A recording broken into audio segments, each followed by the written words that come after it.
Hi friends, அனைவருக்கும் வணக்கம். Welcome to our channel. இன்னைக்கான கரண்ட் அஃபேர்ஸ் பார்க்கலாம்.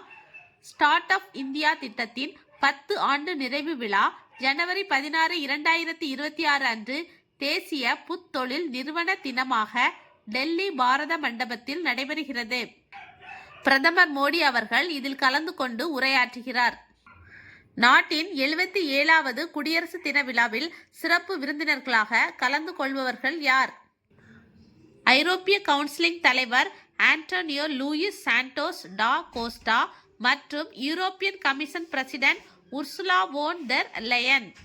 தேசிய தொடக்க நாள் நேஷனல் ஸ்டார்ட் அப் டே ஜனவரி 16. இந்தியாவில் ஸ்டார்ட் அப்களையும் புதுமைகளையும் ஊக்குவிக்க இது கொண்டாடப்படுகிறது. 2021 ஜனவரி 16 அன்று முதன் முறையாக பிரதமர் மோடி அவர்களால் இந்த தினம் அறிவிக்கப்பட்டது.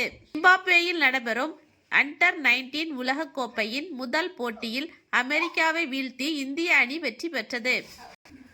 தமிழகத்தில் சர்வதேச தரத்தில் அமெரிக்க ஓபன் போட்டி தரத்திலான மிக பெரிய பிக்கில் பால் விளையாட்டு மைதானம் எங்கு திறந்து வைக்கப்பட்டுள்ளது? கோவையில் ஜனவரி 12 அன்று திறந்து வைக்கப்பட்டது. இது 2.5 ஏக்கர் பரப்பளவு உள்ளது.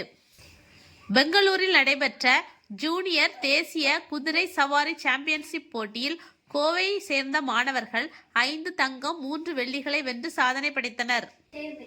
குளோபல் ஃபைனான்ஸ் மேகசின் வெளியிட்ட பொருளாதார தர வரிசையின்படி 2025 ஆண்டுக்கான உலகின் மிக ஏழை நாடுகளின் பட்டியலில் முதலிடம் தெற்கு சூடான், 2ஆம் இடம் புருண்டி, 3ஆம் இடம் மத்திய ஆப்பிரிக்க குடியரசு. சர்வதேச விண்வெளி நிலையத்தில் பணியாற்றி வந்த ஸ்பேஸ் எக்ஸ் க்ரூ 11 குழு மருத்துவ காரணங்களால் திட்டமிட்ட காலத்திற்கு முன்பாகவே பூமிக்கு திரும்பியுள்ளது.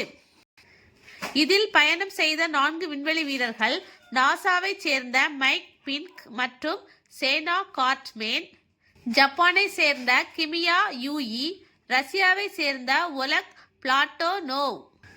இவர்கள் 2025 ஆகஸ்ட் 1 அன்று ஸ்பேஸ் எக்ஸ் க்ரூ டிராகன் மூலம் விண்வெளியை அடைந்தனர்.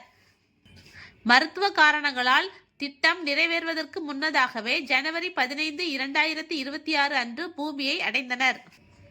நிலவில் உலகின் முதல் நிரந்தர ஹோட்டலை அமைக்கும் திட்டத்தை அறிவித்துள்ள ஸ்டார்ட் அப் நிறுவனம் எது? காலட்டிக் ரிசோர்ஸ் யூட்டிலைசேஷன் ஸ்பேஸ். இது ஒரு அமெரிக்க விண்வெளி ஸ்டார்ட் அப் நிறுவனம். 2029 கட்டுமானம் தொடங்கி 2032 விருந்தினர்கள் தங்கும் வகையில் ஏற்பாடு. GRUவின் தலைவர் ஸ்கைலர் சான். இவர் 21 வயது இளம் பொறியாளர், அமெரிக்காவை சேர்ந்தவர். ஜனவரி 2026 அணுசக்தி ஒழுங்குமுறை வாரியத்தின் தலைவராக நியமனம் செய்யப்பட்டவர் யார்? AK பாலசுப்ரமணியன். AERB என்பது அட்டாமிக் எனர்ஜி ரெகுலேட்டரி போர்டு. இந்திய மொழிகள் குறித்த 3வது சர்வதேச மாநாடு எங்கு நடைபெற்றது? புதுடெல்லியில் ஜனவரி 9, 2026 அன்று நடைபெற்றது. இம்மாநாடு குடியரசு துணைத் தலைவர் CP ராதாகிருஷ்ணனால் தொடங்கி வைக்கப்பட்டது. யார்லகட்டா லட்சுமி பிரசாத் எழுதிய குடியரசுத் தலைவர் திரௌபதி முர்முவின் வாழ்க்கை குறித்த புத்தகம் எது?